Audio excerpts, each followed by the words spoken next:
wanda ga yana sallan dare to ba a nufinsa da talauci ko wahala, sannan ana nufin shi da ya fi ƙarfin maƙiyansa ko su wane ne su. In duk duniya za su taru a kanka da sallan dare za ka rugurguza su.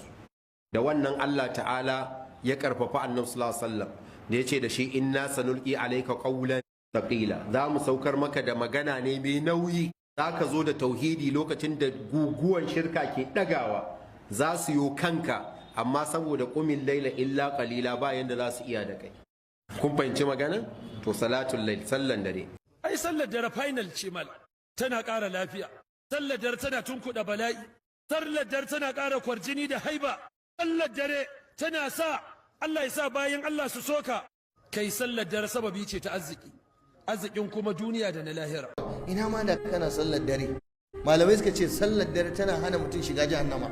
Ka ware sallaya, ka ware wurin sallah a ɗakinka, a tirakarka, duk inda za a buga aje a dawo, inda da lafiya da dama tashi kai sallah. Ita ce ibadar da aka ce ko mutum bai yi ta ba inda ya saba yana yi. Ranar da makara ciwo ya hana shi ko tafiya, Allah zai ce mala'iku ku ta rubuta masa a matsayin yana yin sallar nan.